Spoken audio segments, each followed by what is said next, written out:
Welcome to Ecclesia Principles, a biblical strategy for believers to engage in God's design for government with Ray Eppard.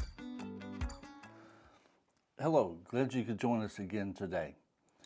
This week, we've been looking at jurisdictional government and aspects that go along with that. Now, today what I'm going to talk about is that failure within the jurisdiction of self-government causes everything else to fail. That's what I meant when we were talking yesterday about that self-government is the foundation of society. It is where all other jurisdictions come from.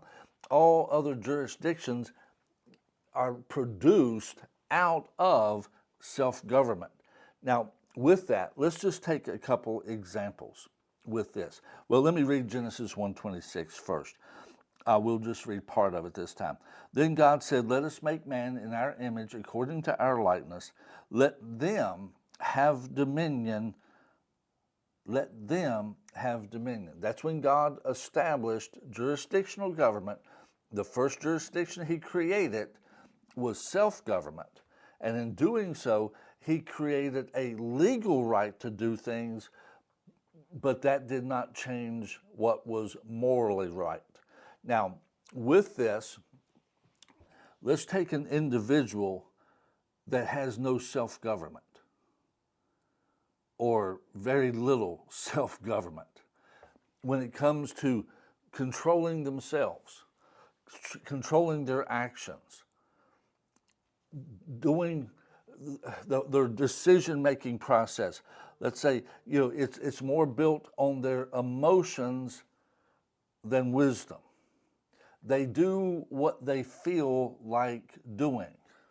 Well, the bottom line is if somebody does not have good self-government, then their life will not work well. They will not be disciplined. They will not take care of the things that they need to take care of. They won't plan for what they need. They will always be short. They will always come up without what they had. Why? Because of lack of self-government, because of not governing themselves and doing what needs to be done. Now, let's go from that to putting them in a family. You put them in a family. Let's talk about, if you would, a husband-wife relationship.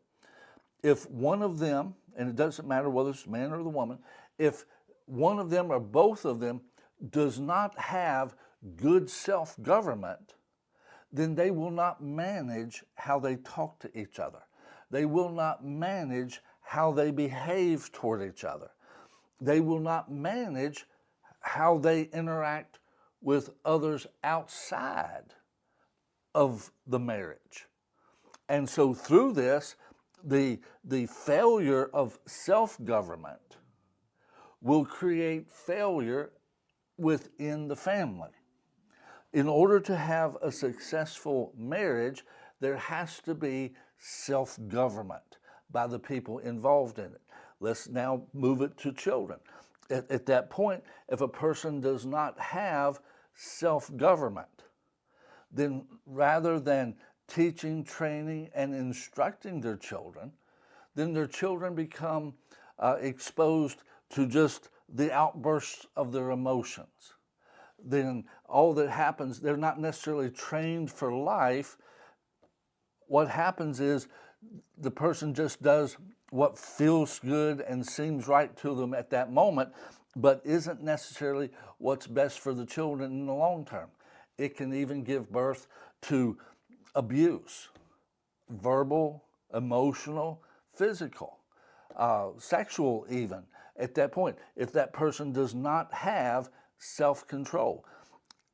And at that point, you see, self-government is the foundation of society. If self-government is not in place, it basically brings down all of society. God bless you. Join us again next week. You've been listening to Ecclesia Principles with Ray Eppard. Follow us on YouTube and Facebook on our Ray Eppard pages. This program was brought to you by Victory Worship Center and World Outreach. Services Sunday 9 o'clock and 11 o'clock, 200 Hammond Lane, Stanton, Virginia.